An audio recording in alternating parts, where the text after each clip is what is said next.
Why don't we take her to the kampung? I can arrange with I recently got to spend some time in Klang and work at the Ramadan market. It was awesome. I really liked it. So Era just suggested that we're going to be able to spend some time in the kampong just outside of KL, and I just can't wait. How far away is it from KL to Jaram? It's about 100 kilometers.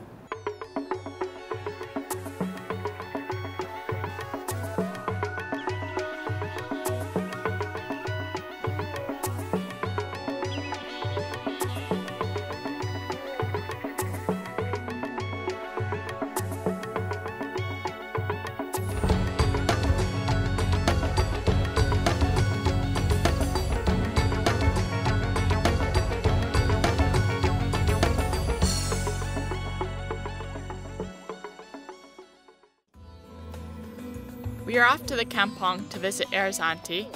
On the way we stop over at Shaz's house to break fast.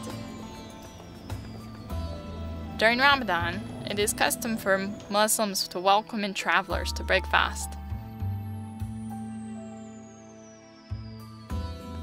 Then we move on to Jaram. Every culture has their traditions. I'm about to find out what it's like to make dodol, a traditional Ramadan treat. Now it's about 10 p.m. and Farida, Era's auntie, is welcoming us all into her home. She has a second home right next door. That's where we'll all stay. It's very beautiful, all wood, yellow trim, bright yellow and red lights lining the eaves. This is a typical Malay kampong house. We walk upstairs onto a porch, then we continue into the living room. There's a ton of soul in this house, and even though I've just arrived, I feel tremendously at home. No one is shut away on the computer or watching TV. We're all just hanging out, chatting together. Upon arrival, we're all sitting in the main room, chatting, having some sweet kampong coffee till late. As we get tired, we peel off to wash up. It's so fresh from the countryside. Saturday morning, Farida wakes us up around 4 a.m. to cook saho. This is my first time eating with my hands. I hope it's going all right. I'm thinking about it a little bit. Farida tells me to first rinse my hands with water from the silver teapot. This helps so that the rice does not stick with your hands while eating.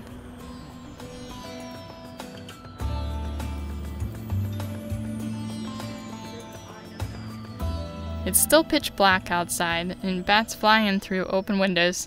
They're dipping low over our heads. Quite the breakfast experience.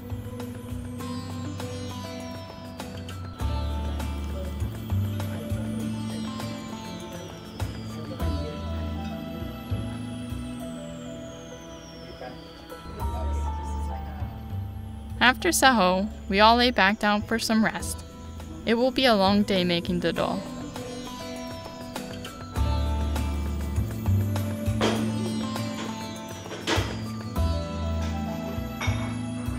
11 a.m. and we're in full dodol making mode. Clouds overhead threaten rain, so we are getting a tent to put over the fire so that we can make sure we can continue cooking all day. Inside here, Era's other auntie, Maimun, is getting everything ready for the dodol. It takes rice flour, coconut milk, white sugar, brown sugar, and several cups of water. I'm watching and I'm thinking this also must require the touch of an older, wiser auntie. We're outside now and the fire is hot.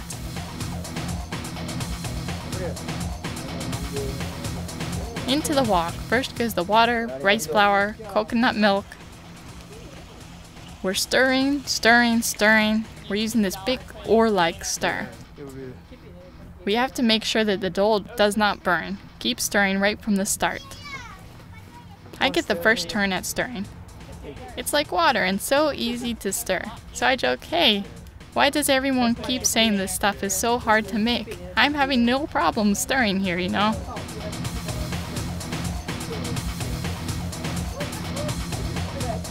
Next in goes the dissolved brown sugar. Finally, we add the white sugar. Now the dodol mixture gets thicker and the stirring gets harder. After a couple hours, we are feeling the heat from the fire and the hot sun. Stirring the thick dodol requires more energy. We tag team the task with 2 stirs at any given time.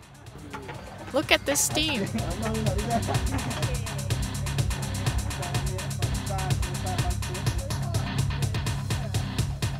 I am amazed that we're out working over a fire during the heat of the day while fasting. I think to myself that these Malaysians are a bit crazy. It's not until much later that Idris tells me that usually dodol making during Ramadan takes place during night. People have coffee and snacks and stay up late chatting over the fire while making dodol. Apparently, we're doing this during the day to offer better lighting for the camera shots.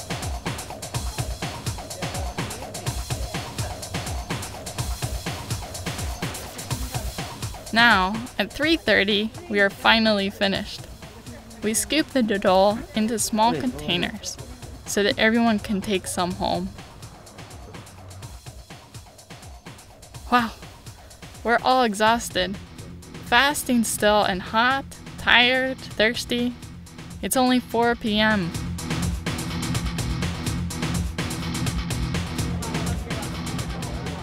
Here in Jeram, we also went to the nearby Pasar Ramadan to buy food for breakfast.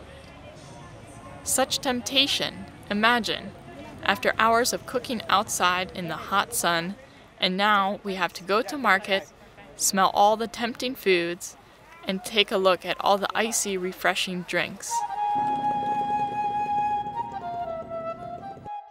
On the way home, we relax in the car. There's just a little longer wait until a well-deserved breakfast. The breakfast is really welcome. We experience real joy from sharing this breakfast together with friends after spending a full day working together. As Hari Raya approaches, the atmosphere changes to one of anticipation and preparation for the end of Ramadan. Mas, Ani, and I are shopping at the markets at Masjid India. Wow, so many people! Mas tells me that no, there are actually not so many people now. It is much busier at nighttime.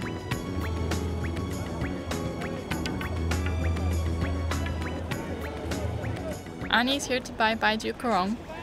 Mas is here to buy telekung. This is the outfit for prayer. I'm just here for shopping. Let's see what I find.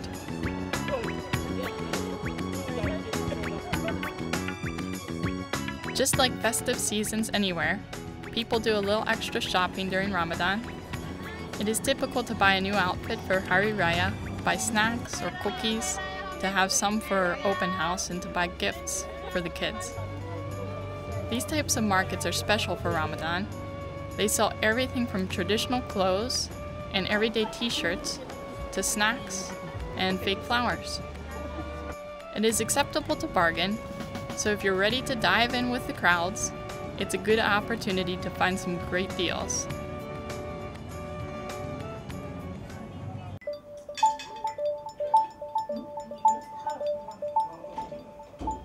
Era's family has invited us over for a breakfast.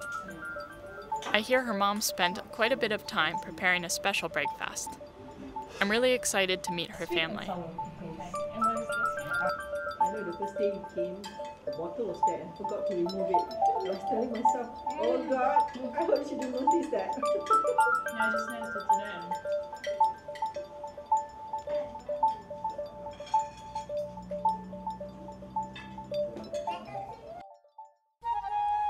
Each evening around 8:30, I see many people driving or walking to their local mosque.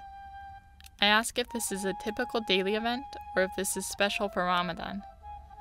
Idris tells me this is special for Ramadan. This is Tarawih. During Ramadan, Muslims are encouraged to go to mosque each evening after breakfast for additional prayers. I'm curious to learn more. We are able to arrange for me to go to Masjid Negara, the National Mosque, as a guest for a breakfast. Mosque makes sure I'm dressed appropriately to go to mosque. This is my first time going to a mosque. Here we are at Masjid Negara.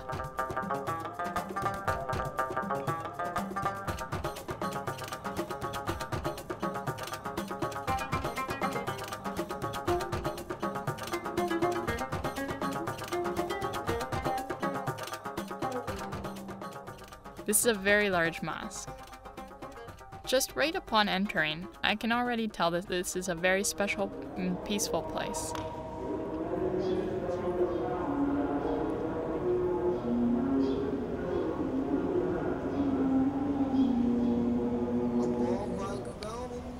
The azan is called Announcing Sunset.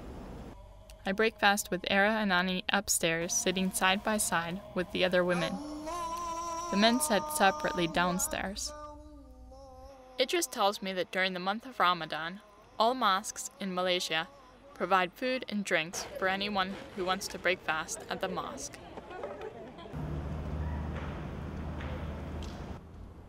Immediately after breakfast, everyone goes into the main room for prayer.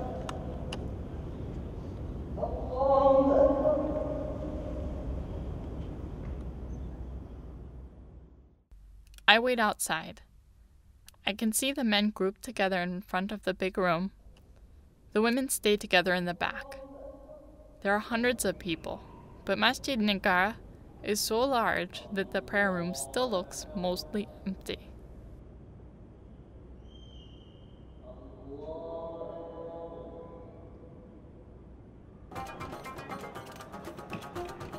After prayers, people start filing out.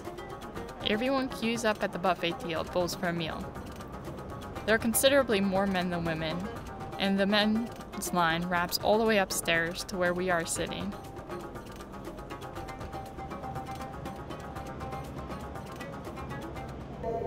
Then the prayer room begins to fill up again for Tarawih. Tarawih lasts for approximately 1.5 hours.